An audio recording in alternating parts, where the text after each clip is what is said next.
हाँ, तो मेरे जिगरी छात्र छात्राओं, मत सोचो कि तेरा सपना क्यों पूरा नहीं होता। मत सोचो कि तेरा सपना क्यों पूरा नहीं होता। हिम्मत वालों का इरादा कभी अधूरा नहीं होता। हिम्मत वालों का इरादा कभी अधूरा नहीं होता। जिस इंसान के कर्म अच्छे होते हैं, क्या कहा, जिस इंसान के कर्म अच्छे होते हैं उसके जीवन में कभी अंधेरा नहीं होता। तो समझ गए छात्र छात्राओं। तो आज हम लेकर आए हैं फिजिक्स के अध्याय 14, जिसके शीर्षक हैं, पाठ के शीर्षक हैं अर्धचालक, इलेक्ट्रॉनिक पदार्थ, युक्तियाँ तथा सरल परिपथ, यानी semiconductor, electronic material devices and simple circuit. आइए चलते हैं 2020 का 18वां प्रश्न और 2021 का 13वां प्रश्न। क्या दिया है? अर्धचालक क्या है? अर्धचालक से आप क्या समझते हैं? तो इस तरह के प्रश्नों का जवाब देखें। अर्धचालक यानी सेमीकंडक्टर वैसे पदार्थ जिनकी चालकता या प्रतिरोधकता या गुण चालक तथा अचालक पदार्थों के बीच होती है, अर्धचालक कहलाते हैं। यानी जिसकी चालकता, वैसे पदार्थ जिसकी चालकता चालक और अचालक के बीच होती है, अर्धचालक कहलाते हैं। जैसे सिलिकॉन, जर्मेनियम, ये सब अर्धचालक हैं। देखिए नोट में, अर्धचालक का ताप बढ़ाने से उसकी प्रतिरोधकता तेजी से घटने लगती है। तो अब आप ही समझ गए होंगे कि प्रतिरोधकता जब घटेगी तो चालकता बढ़ जाएगी। तो ये 2019 के ऑब्जेक्टिव में पूछा गया है कि ऑब्जेक्टिव में कि अर्धचालक का ताप बढ़ाने से उसकी प्रतिरोधकता क्या होती है, तो उसकी प्रतिरोधकता तेजी से घटने लगती है। सो 4 ऑप्शन में यह भी ऑप्शन है। आइए 2013 का 15वां प्रश्न देखते हैं। ठोसों के बैंड सिद्धांत को समझाएं। इसके आधार पर सुचालक, अर्धचालक में ठोसों के वर्गीकरण, यानी ठोसों के बैंड सिद्धांत को समझाइए। इसके आधार पर सुचालक, अचालक, अर्धचालक में ठोसों के वर्गीकरण कैसे होता है, या ठोसों की ऊर्जा पट्टी क्या है। इस सिद्धांत के आधार पर अर्धचालक, कुचालक एवं चालक को वर्गीकृत कैसे किया जाता है। सो आप देख रहे हैं, ये 2013 का 15वां प्रश्न, 2010 का 15वां प्रश्न और 2018 का 18वां प्रश्न। इस तरह से ये पूछे गए हैं और इसके आंसर आप देखिए। ठोसों की ऊर्जा पट्टी या बैंड सिद्धांत। ठोस एक ही तरह के परमाणुओं से बने होते हैं। जितने ठोस होते हैं सब एक ही तरह के परमाणु से बने होते हैं। परमाणुओं के ऊर्जा स्तर में मौजूद इलेक्ट्रॉन और नाभिक एक दूसरे की क्रिया प्रतिक्रिया कर ठोसों की ऊर्जा पट्टी का निर्माण करते हैं। ऊर्जा पट्टी के आधार पर चालकों की व्याख्या। आइए देखते हैं कि हम ऊर्जा पट्टी के आधार पर चालकों की व्याख्या कैसे करें। इसमें कंडक्शन बैंड, ये है ऊपर वाला पार्ट, कंडक्शन बैंड, जिसको हिंदी में कहते हैं चालन बैंड, एक दूसरे के ओवरलैप यानी चढ़े हुए होते हैं। कौन? कंडक्शन बैंड और वैलेंस बैंड। ये देखिए वैलेंस बैंड है, संयोजी बैंड। ये संयोजी बैंड कंडक्शन बैंड के ऊपर ये ओवरलैप कर रहे हैं यानी चढ़े हुए हैं। या कंडक्शन बैंड अंशतः भरे होते हैं जो मुक्त इलेक्ट्रॉन की तरह व्यवहार करते हैं। विद्युत क्षेत्र आरोपित करने पर मुक्त इलेक्ट्रॉन विद्युतीय क्षेत्र की दिशा के विपरीत दिशा में गतिशील हो जाते हैं। ऐसा ठोस चालक कहलाता है। आइए अब चलते हैं ऊर्जा पट्टी के आधार पर अचालकों की व्याख्या। किस प्रकार हम करें ऊर्जा पट्टी के आधार पर अचालकों की व्याख्या।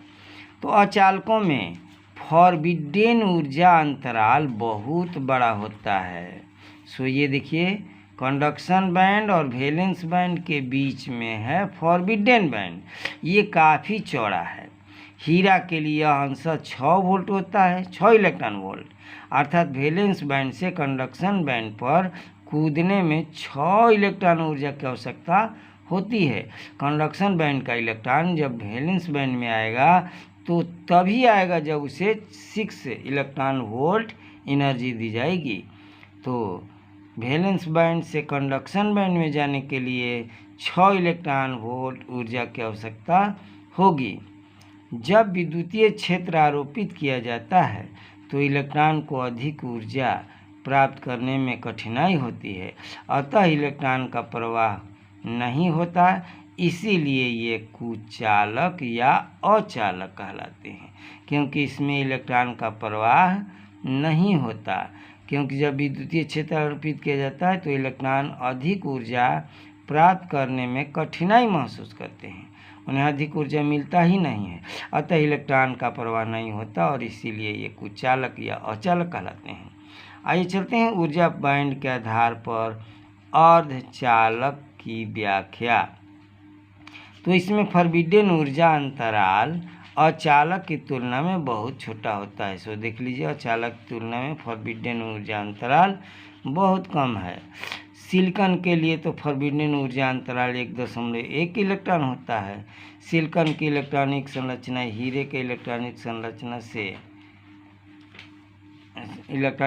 के समान होती है, किंतु सिलिकॉन की इलेक्ट्रॉनिक संरचना हीरे की इलेक्ट्रॉनिक संरचना के समान होती है, किंतु फॉरबिडन ऊर्जा अंतराल की कम चौड़ाई के कारण वैलेंस बैंड से इलेक्ट्रॉन आसानी से कंडक्शन बैंड में चले जाते हैं।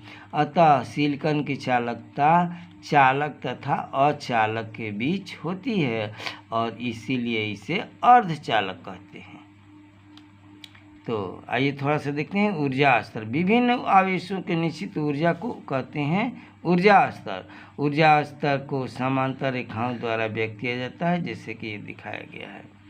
जैसे कि सिलिकॉन 14, इसका विन्यास अगर हम कहें तो 1s2, 2s2, 2p6, 3s2, 3p2, इसको जोड़ लें 2 2 4 6 10 2 12 2 14। इस तरह से ये ऊर्जा स्तरों में बांटेगा। नीचे के पूर्ण भरे बैंड को संयोजी बैंड, ऊपर के अधिक ऊर्जा वाले बैंड को चालन बैंड, दोनों के बीच के अंतराल को वर्जित अंतराल या बैंड अंतराल, बैंड गैप कहते हैं। तो प्रिय छात्र छात्राओं, अब हम चलें निज या नैज अर्धचालक एवं अपद्रव्य अर्धचालक में क्या अंतर है। निज कहें या नैज कहें, यह अर्धचालक और अपद्रव्य अर्धचालक में क्या अंतर है। तो आइए चलते हैं निज अर्धचालक। इसको आंतरिक अर्धचालक भी कहते हैं, अंतः अर्धचालक भी कहते हैं।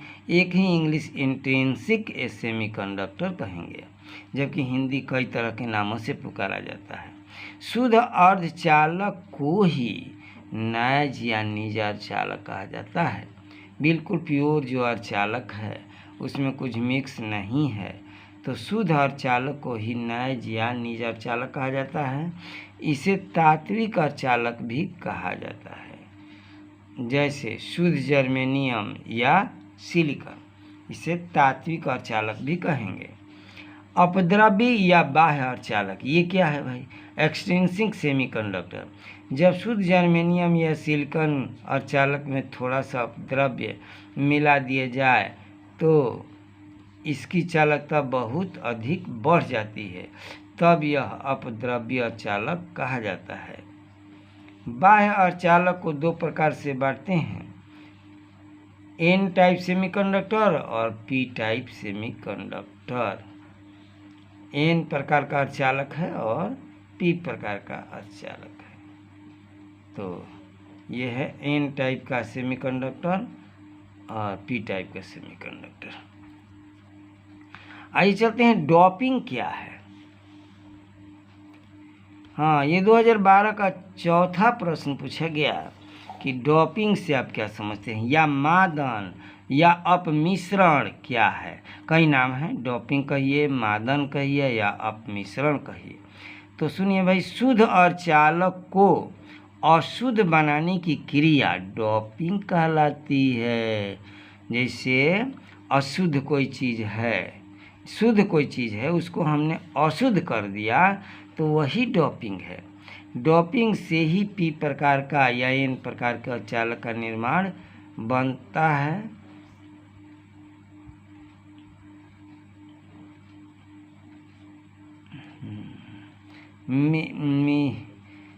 अर्धचालक का निर्माण हो जाता है। मिलाया गया अशुद्धि अपद्रव्य कहलाती है, जिससे कि जो भी मिलाते हैं वह अशुद्ध बनाने के लिए जो चीज़ मिलाते हैं उसी को अपद्रव्य कहते हैं। हाँ, अगला देखिए अब 2019 का 14वां प्रश्न है। एक रेडियो एक्टिव पदार्थ का क्षय नियतांक 5.2 × 10⁻³ प्रतिवर्ष है। इसकी अर्धायु क्या होगी? तो T1/2 अर्धायु के लिए हम ये फार्मूला लिखते हैं 0.693/λ, और ये फिर लैम्डा का वैल्यू यहाँ पर है सो उसको हमने लिख दिया। फिर ऊपर ऐसे ही उतार लिए, और ये नीचे वाला ये 10⁻³ है तो ऊपर जा कर के 10⁻³ हो जाएगा। और फिर 693 × 10⁻³ 5.2। तो भाई ये कैसे हो गया?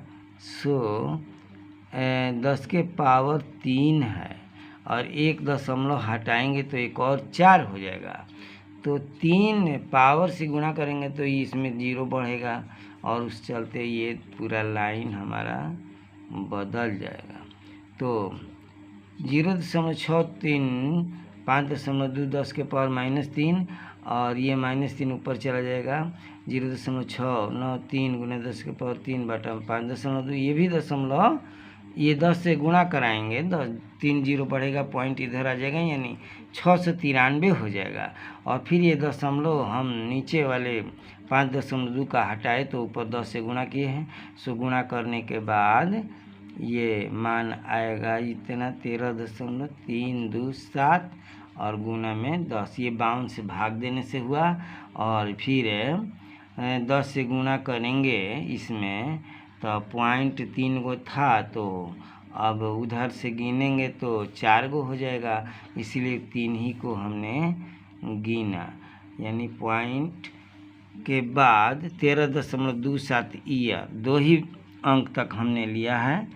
ये गुणा करने के बाद 10 से 133.27 ईयर, ये है अर्ध आयु। इसके बाद आइए चलते हैं नाभिकीय संलयन यानी न्यूक्लियर फ्यूजन। जब 2 नाभिक मिलकर बड़े नाभिक का निर्माण करते हैं तो इसे नाभिक को संलयन कहा जाता है। इसमें काफ़ी ऊर्जा मुक्त होती है। जैसे हाइड्रोजन के 2 अलग अलग नाभिक, हाइड्रोजन के जिसको ड्यूटेरियम कहते हैं, भार में 2 है और बाकी संख्या में 1 है। तो हाइड्रोजन के संयोग से हीलियम और प्लस में ऊर्जा निकलता है। सो अब उनको हीलियम ये है। सौर ऊर्जा का स्रोत नाभिकीय संलयन ही है। पूछा गया कि सौर ऊर्जा, सूरज को ऊर्जा कैसे मिलती है जो कि पृथ्वी पर आती है, तो बस यही ध्यान रखना है कि सौर ऊर्जा का स्रोत नाभिकीय संलयन है। तो 2021 में पूछा गया है कि सौर ऊर्जा का सौर ऊर्जा का स्रोत क्या है, तो यह है नाभिकीय संलयन। सौर ऊर्जा का स्रोत है नाभिकीय संलयन। आइए नाभिकीय विखंडन को देखते हैं। न्यूट्रॉन के आघात या बमबारी से जब नाभिक के 2 भागों में टूट जाता है तो इसे नाभिकीय विखंडन कहा जाता है। इसमें भी ऊर्जा काफ़ी निकलती है। तो देखिए न्यूट्रॉन से प्रहार किया गया तो 3 तरह के ये टुकड़े निकले। तो जिसमें यह है बेरिलियम, जिसका एटॉमिक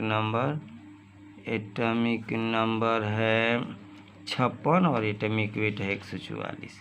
फिर इसके बाद 3 न्यूट्रॉन निकल रहे हैं प्लस में ऊर्जा, और तब ये क्रिप्टॉन है जिसका एटॉमिक नंबर 36 और एटॉमिक वेट है 69।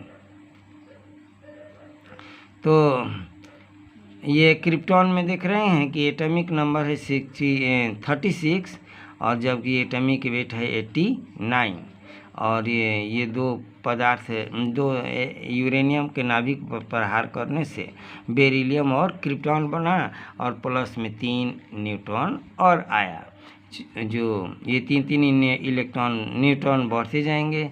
सो इस तरह से ये 3 न्यूटन बढ़ा और प्लस में ऊर्जा है। आइए 2017 का 15वां देखते हैं। परमाणु के नाभिक की रचना समझाइए। परमाणु के नाभिक विघटन एवं सक्रियता में अंतर बताइए। तो भाई परमाणु के नाभिक के प्रोटॉन और न्यूट्रॉनों से बना होता है। समझते हैं कि नाभिक में केवल प्रोटॉन और न्यूट्रॉन ही होते हैं। प्रोटॉन पर 1.6 × 10⁻⁻19 कूलम आवेश होता है, जबकि इलेक्ट्रॉन पर इतना ही ऋण आवेश होता है।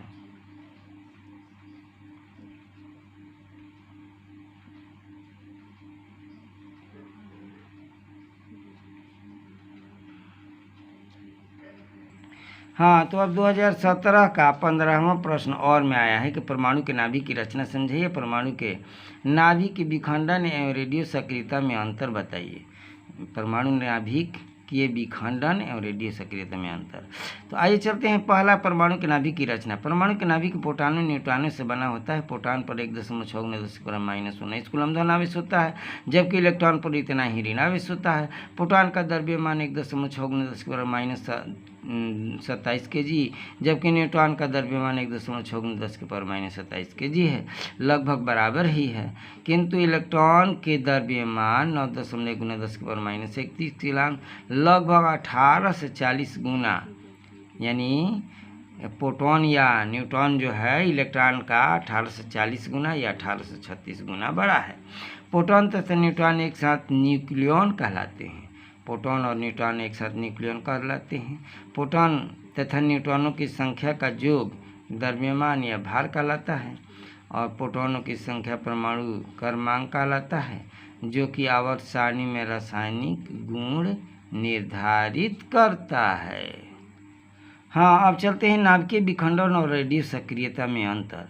तो यह प्रेरित प्रक्रिया है, यह सतह प्रक्रिया है, यह तीव्र प्रतिक्रिया है और यह मंद प्रक्रिया है। इसमें अत्यधिक ऊर्जा मुक्त होती है, इसमें अल्प ऊर्जा मुक्त होती है। इसे नियंत्रित किया जा सकता है, इसे नियंत्रित नहीं किया जा सकता। इसमें नाभिक 2 बराबर भागों में बढ़ते हैं। इसमें परमाणु संख्या द्रव्यमान संख्या में परिवर्तन होता है। तो इस तरह से ये नाभिकीय विखंडन और रेडियो सक्रियता में अंतर है। आइए चलते हैं। नाभिकीय रिएक्टर, मंदन, शीतलक और नियंत्रण छड़ का उपयोग बताइए। नाभिकीय रिएक्टर यानी न्यूक्लियर रिएक्टर आया है 2014 का 23वां प्रश्न। ऐसा यंत्र जिसमें नाभिकीय विखंडन की नियंत्रित श्रृंखला अभिक्रिया द्वारा ऊर्जा उत्पन्न की जाती है, नाभिकीय रिएक्टर कहलाता है। अब इसके निम्नलिखित भाग हैं, तो देख लीजिए। ये है नियंत्रक छड़, डायनेमो, जल, विखंडन, ये सब इनके पार्ट पुर्जे हैं। तो आइए सबसे पहले चलते हैं नंबर 1 में ईंधन फॉरवर्ड। यूरेनियम 235 से या प्लूटोनियम 239 को ही हम ये प्लूटोनियम का उपयोग, यूरेनियम 240 प्लूटोनियम 239 का उपयोग होता है ईंधन के रूप में। यानी ईंधन के रूप में हम 2 तत्वों का इस्तेमाल करते हैं, यूरेनियम या प्लूटोनियम। दूसरा देखिए 2014 के 23वां प्रश्न है कि मंदक क्या है, शीतलक क्या है, नियंत्रक छड़ क्या है, इस तरह से प्रश्न पूछा गया। तो आइए मंदक या विमंदक, मॉड्यूलेटर इंग्लिश में कहेंगे, तीव्रगामी न्यूट्रॉनों की गति कम करता है। इसके लिए भारी जल को ग्रेफाइट या बेरिलियम ऑक्साइड का प्रयोग होता है। भारी जल सबसे अच्छा मंदक है। भारी जल सबसे अच्छा मंदक है। आइए चलते हैं शीतलक, कूलेंट। विखंडन से उत्पन्न ऊष्मा को कम करने के लिए जल, वायु, CO2 का उपयोग किया जाता है। तो ये है शीतलक, कूलेंट। नियंत्रक छड़, कंट्रोल रॉड, नाभिकीय विखंडन की गति को